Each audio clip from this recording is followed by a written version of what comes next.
High in southern Colombia, there is a mountain knot where the Cordillera of the Andes splits into 3 separate ranges. For more than 2,000 years, it has been the habitation of man. The land has been worked industriously by a number of peoples, among them the various dwellers in the place today known as San Agustin. Between the mountain ranges run the mightiest rivers in Colombia, the Cauca and the Magdalena. Eventually they join and, under the latter name, flow as a single stream from south to north. Down this watercourse, tribes eager for new horizons made their way to the shores of the Caribbean. Over the centuries, the waters have cut through rock and soil, digging deep canyons. They plunge over precipices in cascades of astonishing beauty. There is the Mortiño Falls, 885 feet high.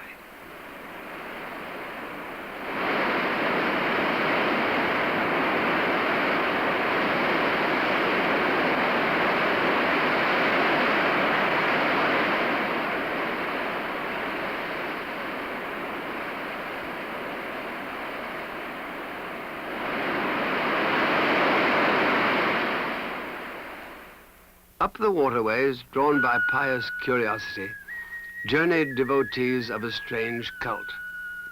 The objects of their quest were huge carved stones, whose satanic cat-like appearance had brought a shudder to the beholder in those far-off times. Today, these imposing monoliths stand as silent witnesses to the past. All seem to mark the site of funerals or other solemn rites. Generally, they stand atop mounds, from which sacrifices may have been ordered or dire predictions uttered of wars and catastrophes to come. Although these statues represent warriors, sorcerers, or gods, they frequently exhibit feline fangs, as if they resulted from some strange cross between man and cat. Undeniably, they are the product of a sizable guild of artists, who, in the course of several generations, developed and perfected the technique of carving figures, modifying characteristics and component elements. The sculptures vary in expression and concept, but at no time do they lose the forcefulness which is their ever-present value.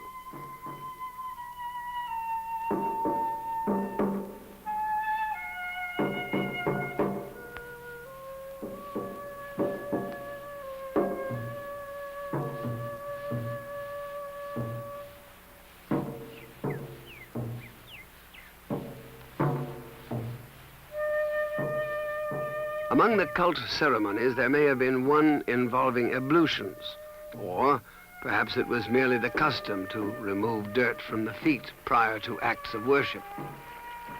To provide for this need, a strange tract was laid out, today known as the footpath. A rocky slope was excavated to form small pools, and the surrounding area was adorned with figures of men and beasts, such as this serpent representing the rain goddess. Holes were dug, molded to fit the foot, to facilitate the task of the worshippers. The flowing water offers visual surprises. It caresses the stones with their bumps and hollows and creates imaginative effects which, on a small scale, anticipate the fantasies with which the hydraulic engineers of the Renaissance gave life and movement to the gardens of the Villa d'Este in Rome.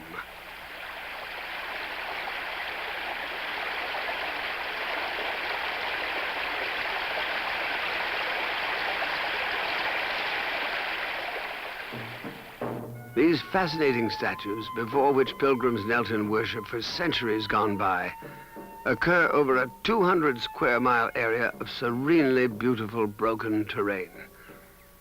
More than 300 have been discovered.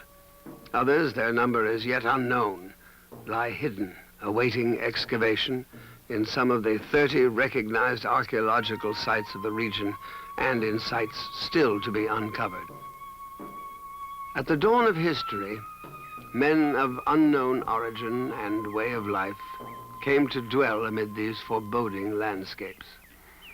Here they gave birth to what today we call the San Agustin culture.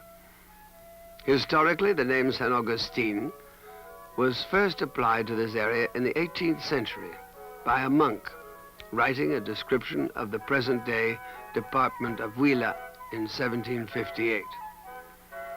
Owing to its inaccessibility, the area even now seems remote and exotic.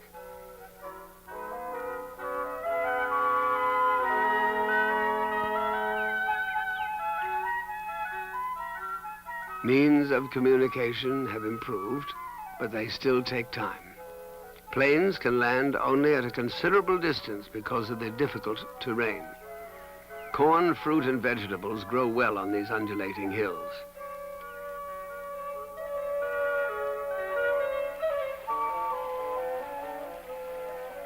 Hard as the stone was, it gave way before tools fashioned of more abrasive minerals. The first carvings were cylindrical, with a few primitive incisions. In a slightly more advanced stage, they took the shape of a slab. Gradually, they acquired anatomical and ornamental details. The decorative element later took on geometric shape. One finds a step-like cap atop the head. Inverted, the step-like motif may represent a skirt.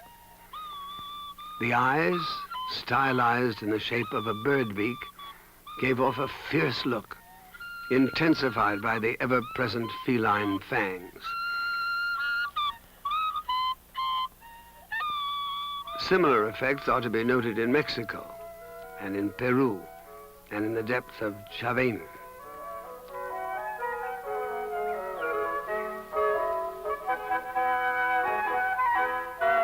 The Calimas, who lived in the faraway valley of the Cauca, copied the forms of the great stone gods in the jewelry they fashioned from gold, a material not much in use in the San Agustin area. This is the striking proof of the artistic hegemony which the sculptures exercised over an extensive territory, even as their religious prestige attracted pilgrims from far and near.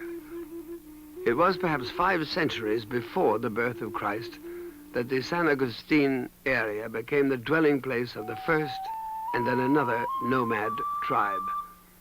Hunters were succeeded by a sedentary population, which in turn was replaced by the followers of the strange cult of the Jaguar, who produced an Olympus of fanged deities.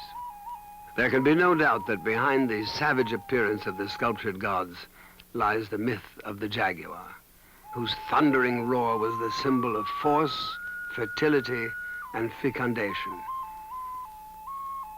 All the images seem to have taken on the attributes of the fierce cat that impregnated the first woman. The fangs betoken the feline descent of the succession of deities that sprang from this union.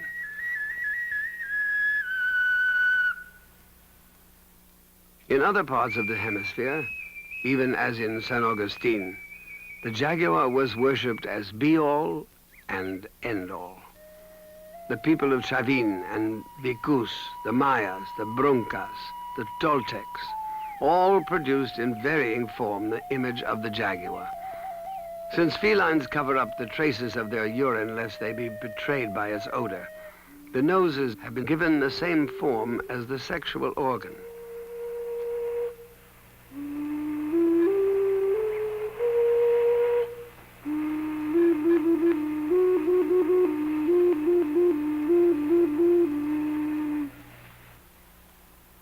In this composition, creative instinct took a more imaginative turn, producing a totem effect in which a lizard crowns the god's head.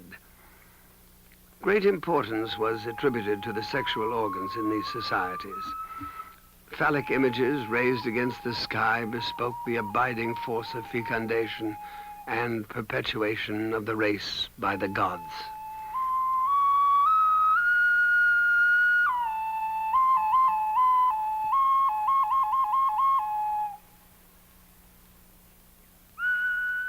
Toads, associated in Indian culture with the feminine sex, occasionally appear as a counterbalance to the predominance of masculine elements in the statues.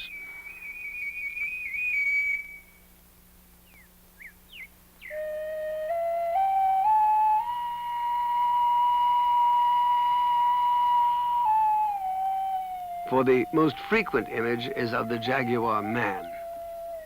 In its earliest representation, it surmounts another animal for purposes of impregnation.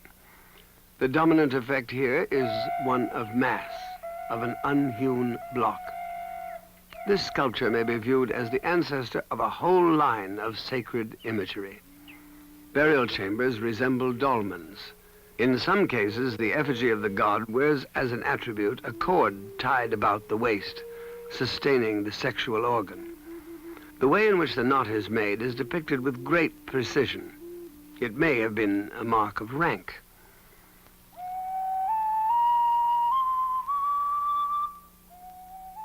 Guards armed with huge clubs and surmounted by ferocious beasts preserve the peace of the gods, frightening away all who would seek to disturb their repose.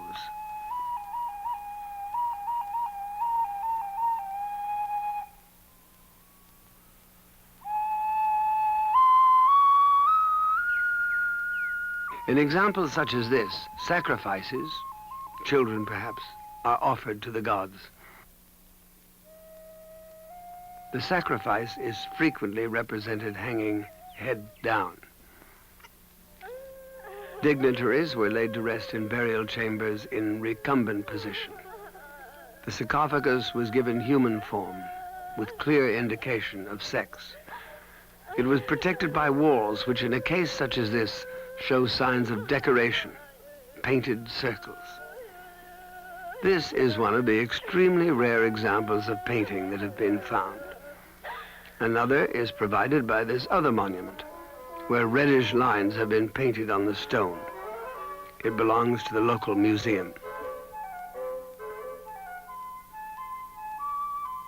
A further characteristic of San Agustin sculpture is the superposition of figures one on another. It is common to find an animal riding on the back of a Jaguar man.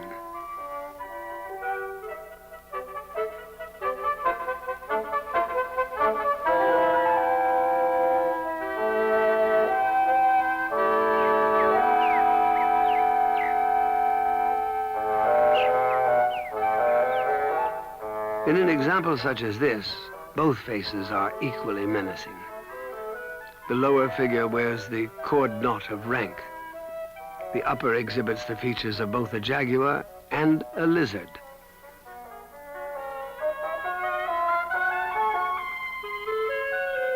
It is believed that the figure of the rider represents the deity's alter ego, or second self.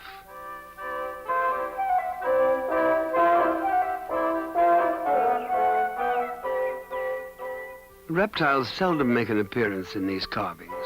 When they do, they exhibit the flowing motion of a river seen from a mountain top. Here we have a most peculiar monument. A slab almost 10 feet high, showing a jaguar head surmounted by an animal with fangs and a trunk similar to that of an elephant. This is but one of innumerable mysteries among the sculptures of San Agustin. Another is this extraordinary depiction of a bird of prey devouring a serpent.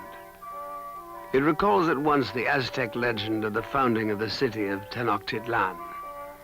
The principal mystery of San Agustin, however, resides in the flint from which these masterpieces have been carved. Sizable pieces of the material used for the statues are not to be found in the soil of the region. Now this means that the rough blocks had to be brought from great distances. Perhaps logs were used as rollers, for the people of San Agustin did not know the wheel. But the carvings present any number of unanswered questions. Why, for example, do some of the mythical personages have slit eyes, whereas others have eyes and mouths of rectangular shape? The monoliths are indeed an abiding challenge to all who would seek logical explanation for their erection.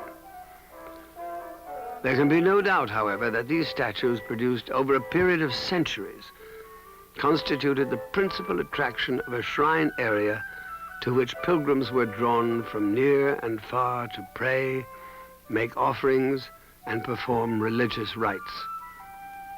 To this vast sanctuary, abounding in works of art, the faithful came in search of consolation or divine justice. Here they petitioned for abundant crops or for protection against drought, war, and lightning bolts. The enemy might be man, insects, or weather. The roar of the Jaguar, like thunder, was identified with the coming of life-giving rain.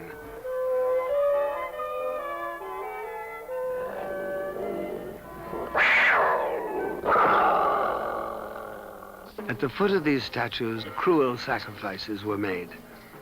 Beside these images were buried the most honored of the dead.